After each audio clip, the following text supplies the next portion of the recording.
So tayo po'y mag-usap ng ilang mahalagang minuto. Pagkating kong binasa ang chapter 1 ng aklat niya, ito po'y naglalatag ng pundasyon ng buong aklat na ang title ay You Can Feed Them If You Care. Dito po ay ipinakikita na ang misyon ng church ay hindi pa tapos pag ang inyong binabible study ay nabinyagan na. Tandaan po natin ha, pag nabinyagan na ang binabible study, hindi pa po tapos mga kapatid. Ito po, pag nabinyagan ang inyong binabible study, ay nagsisimula, nagsisimula pa lamang ang responsibilidad ng iglesia. Kaya kung dati ikaw nag-Bible study personal, nabinyagan yung Bible study mo, kaya yung inyong care kung nag-Bible study, pag nabinyagan na yung inyong Bible interest sa inyong care group, nagsisimula pa lang ang inyong responsibilidad. Mga minamahal na mga kapatid. Ang ating pong church ay palingin mag-emphasize ng accession. Pag sinabi natin accession, nakalagay mo dyan, ay dinadala natin ang tao sa kapilya. Binabautis naman ay ating pong nadala sa kapilya. Kaya na, yung po'y tama, kaya lang ang sabi sa atin, kulang po tayo sa assimilation. Pag sinabi naman natin assimilation, tulungan ang bagong kaanib na lumago, mag-mature, at maging committed na disipulo ng Panginoon. Dalawang bagay. Ano mo? Ano yung una? Accession. Pag sinabing accession, dinadala natin sa kapilya ang ating mga nahikaya. Pag sinabi natin assimilation, yung assimilation ay ating tinutulungan ang bagong kapatid na lumago. Hindi lang lalago, magmamature at magiging committed na disipulo. Okay. Marinig po natin kantahin yung awit na read your Bible, pray every day. Yung ba ay tama? Read your Bible, pray every day, and you grow. Grow. Meron po ba itong mali? Wala ano. Pero mga kapatid, alam niyo po ang maganda. Read your Bible every day, pray every day, praise every day, witness every day, and then you will grow. Meron pa ka ng dagdag ano? Ano lang? Magbabasa ng Biblia, mananalangin, magpupuri, at sasaksi araw-araw, doon ka kompletong lalago. Mga kapatid, kaya hindi masama yung awit na yon. Pero ang sabi sa atin, ang ating goal ay tutulungan ang kapatid na lumago, mag-mature, at nakatalagang disipulo, at yung nakatalagang disipulo, yun ay sumasaksi. Okay, dahil po dyan, move po tayo ng kaunti. Sabi po sa atin, ang pangangaral ay hindi kompleto maliban ang iyong nahikaya ay maging disipulo. Ano na po? Ang pangangaral ay hindi tapos maliban ang iyong nahikaya ay maging disipulo o alaga. Okay, dahil po dyan mga kapatid, alam po natin ang Matthew 28, 19-20. Sino hindi nakakaalam ng Matthew 28, 19-20? Di ba kahit kayo gulantangin ang ating gabi at tanongin ka ano ang Matthew 28, 19-20, kaya mong sabihin, ano? Kahit pumas-pumas. Kaya tingnan po natin ang kaunti. Tayo po minsan ay nagpo-focus sa utos na humayo. At tama yun, kailangan tayong umayo, kailangan meron tayong kanta, yung ating kanta, I will go. O tama, ano? At ang sabi sa atin, nagpo-focus tayo dun sa go o kaya ay baptize. Tama din naman yun. Kaya lang mga kapatid, tandaan po natin na sa orihinal na Grego, ang pangunahing utos dyan ay hindi humayo, hindi magbaptismo, ang pangunahing utos dyan ay make disciples o gumawa ng alagad. At sa paggawa ng alagad, para ka makagawa, gagawin mo yung hahayo at magbabautismo at magtuturo. Kaya ang sabi dyan, baptizing and teaching are supporting verbs. Sapagkat ang main verb, o sabihin natin po dyan, ang main imperative o pangunahing utos po dyan ay make disciples. Para gumawa ng disciple, pangalawa na lang yung utos na magbigyan at magturo. Pero ang pangunahing utos, gumawa ng disipulo. Kaya sabi dyan, yung baptizing at saka yung teaching ay supporting verbs na nag-i-explain paano ka gagawa ng disciple. Ano nga po ang pangunahing utos? Gumawa ng alagad. Paano gagawa? Hahayo, magbabautismo, at magtuturo. Yun. Pero ang pangunahing utos ay make disciples. Okay, ito yung pangunahing ibig sabihin ng talata. Ngayon, sabi po ni James Kress, kanyang ipinaliwanag, the mission of the church is not the production of decisions. Hindi po yung kompleto. Ulitin ko.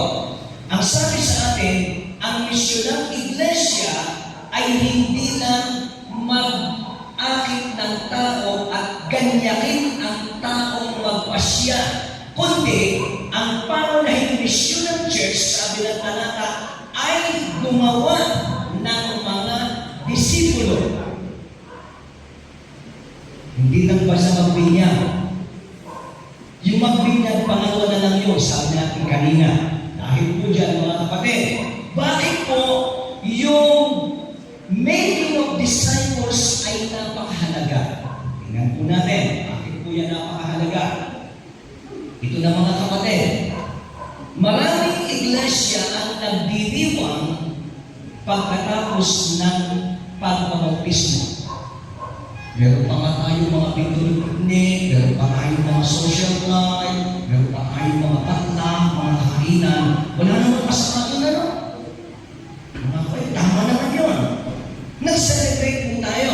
Okay, kaya lang, sabi natin, ang bautismo ay pasimula pa lamang ng Kristiyanong buhay. At kahit pa yan ay anak ng Adventistang nabinyagan, tandaan po natin, nagsisimula pa lang ang kanyang Kristiyanong buhay. Minsan masyado tayong tiwala, anak ikaya ng hindi, kaya ilang yung active yan. Ay bakit marami ding anak ng hindi, mas na may pagkatapos? Tama o mali? Anak ikaya ng Adventista, makakakika ng magulang, ay bakit nung sila kayo? Ay mga tarantado din, laging pinagkain doon sa ibang mga tao sa labas. O, may problema tayo mga kapatid. Kahit kami sa anak ng pastor, ano? Backslider din. Hindi siguro. Huwag naman sana mangyari yan. May problema talaga. Kasi ang sabi sa atin, tama namang magdiwang tayo sa panahon ng may nabautismo man, walang masama doon, pero tandaan po natin, ang bautismo ay pasimula pa lamang ng Kristiyanong buhay kahit pa yan ay anak ng mga kapatid. Okay, dahil po dyan mga kapatid, ang command ng ating Panginoon ay hindi magbilang ng ilan ang nabinyagan. Yes. Di sa bagay, hinihintan tayo ng report na sinong ating leader. Hinihintan tayo ng report. Ilang ihang nabinyagan ng Imperial Church. Tayo mga imuwa, kami po'y nagpabinyag sa nakalipas na taon ng 120. Pagkalipas ng taon, ilan po ang natira? Nawala na po yung 0. 12 na lang. At least ilang percent yun? 10%. Ay, may ikapo. Hindi ka po din ano, ay hindi niya ka na hindi ikapo ang hindi ikapo ang dapat matira. Dapat yung matira lahat. Kaya sabi dyan, Jesus commands us, hindi lang para magbilang ng hikayat, kundi ang sabi, but to cultivate o magpadami ng mga alagad. Bigyan ko kayo ng sampul. Merong mga distrito ang nabinyagan ay isang taon ay 200, taon-taon ay nagbibigyan ng 200. Lumipas na ang 10 taon, hindi naman nahahati yung distrito. Pag pinuntahan niyo yung mga kapilya, yun pa rin ang bilang. Ay ang tanong nasa na yung nabinyagan, ang kalipas ng 5 taon, 200 taon pa, nasa 1,000. Ito wala din ano.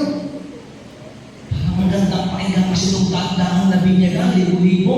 At maganda nga talaga yung pero mga kapatid, sabi sa atin, ang command ng Panginoon ay hindi magbilang ng hikayat, kundi magpadami ng mga alagad o disipulo. Yun ang ating challenge mga kapatid. Kasi ang totoo niyan, sabi nung dating GC ng SSD, may nagkataon din ni Pilipino, sabi niya, in the Philippines, baptism tremendous.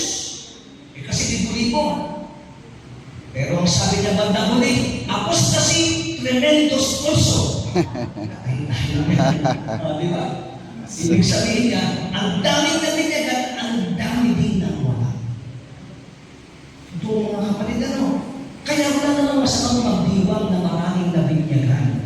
Pero ang sabi sa atin mga kapatid, ang ating bilangin ay ang mga alagad.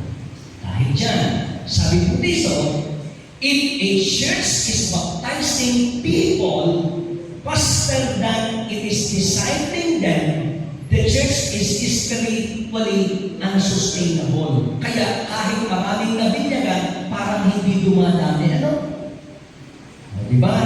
Okay. Kaya ang sabi, our evangelistic effort become like pouring water into a bucket with holes. Nagdalagay ka ng tubig sa timba, ay yung timba ay butas, gaano karaming natira, ay di ubos, mga kapatid. Manunod na lang. So, tuloy po tayo mga kapatid. Ayan. Ano ba ang talaga para tayo magkaintindihan? Sino po si Donald McGavran? Meron po siyang 3 dimension ng magiging alagad na tinuturo. Yung po'y kinote ni James Kress. D1, pag sinabing D1, disciple 1. Pag sinabi naman natin dito, that is discipleship 2. Pag sinabi natin D3, yung po ay discipleship 3. Tingnan po natin ang kaunti ang ibig sabihin niyan. Pag sinabing D1, yung po ay turning a people toward Christ. Ating inaakit na yung mga tao ay bumaling kay Kristo. Yung po ay malawak na phase ng evangelism. Ini-introduce natin, introducing a community to Christ. Kaya po yung ating public evangelism, kung sa plaza, o kung sa isang kabilang bahay ng kapatid, ang tawag po natin dyan ay D1. Yan. Pagdating ng dito, individual conversion, yun po ay pag merong nag-decide na sundin si Kristo at mag-join sa church, ang sabi natin, pasimula ng buhay Kristiyano. Kaya pag nabinyagan itong mga batang ito, pasimula yun ang kanilang buhay Kristiyano. Kaya mga kapatid, ganito ho, bigyan ko kayo ng kaunting idea. Huwag kayong papayag na yung natayo dito ay yun at yun din naman. Masaya ba kayo yung natayo dito ay laging yun at yun na lamang? Masaya kayo no? Hindi. Huwag kayong maging masaya mga kapatid.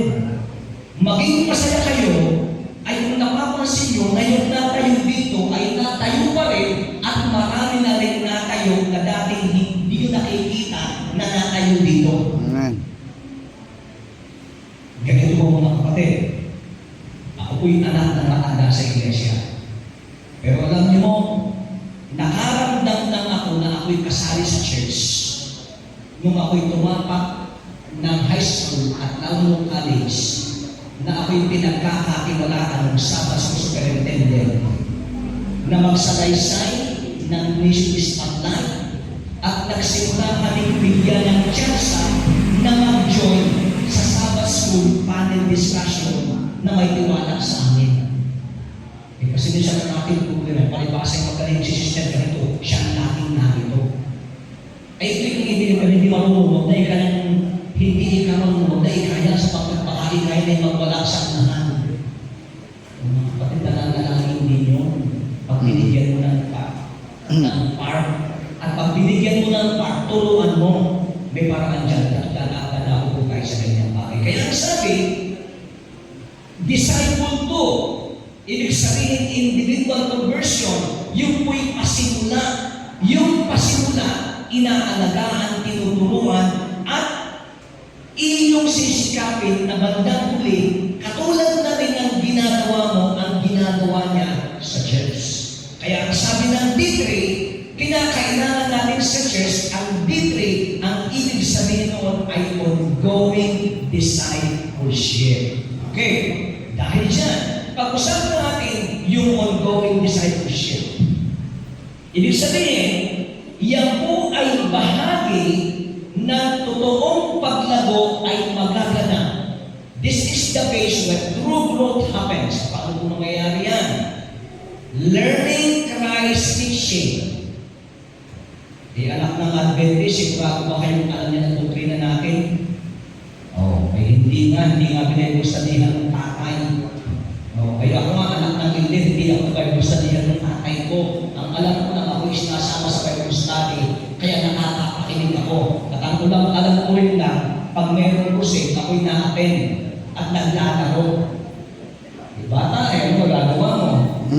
Kaya nagkakaroon na ako kasama sa Kristo, ako'y binibigyan ng chance dito, sa unahan. Sabi ko, masakit pala na ako'y may part sa church.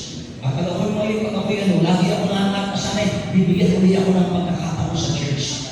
Yan. At makaramdam ko ako'y natututo pag ako'y nagkakaroon ng bahagi dito. Ay meron ilang tumanda na sa kapilya, hindi mo na nabigyan ng chance sapagkat maraming magaling, laging magaling ang nasa unahan. Kaya yung magaling, lalong gumaling, wala ka lang, lalong parang anong yung tao, naging mongoloy. Maraming mongoloy sa kapilya niya, tumanda na sa Adventista, sa church, nasimba naman lagi, pero parang pag tinanong mo tungkol sa anong sasabi mo sa ating lesson, ay okay na yun. Tama lahat ang binanggit mo kapatid. Environment. Pangalawa, mentor or spiritual companion. Pangatlo is small group fellowship. Kaya itong malaki group, at least salamat po sa inyong program. Ano pa? Regular Bible teaching, opportunities to serve, yung ating kayo yung binabanggit dito, at pagkatapos ay pastoral care and spiritual accountability. At ayaw ko malam. So, gusto natin itong bahagi ito. Kaya sabi po, sa letter C, church body spiritual gifts, sabi niya, discipleship is never accidental, it must be intentional and structural. So, sabi dito, the church body spiritual gifts, the church is incomplete without gifts of every member of it. So, pinigin po ang mga kapatid, ito lang ang pinagkirang slides. So, siguro po yung ating tapusin sa anyway, marami po tayong topic. At least, akin po nailagay yung foundation natin, yung mahalagang reality na dapat po natin makita. So, mga kapatid, ako yung umaasa na ating nakumaan ngayong gabi kung gaano pasera ang issue ng virtue discipleship.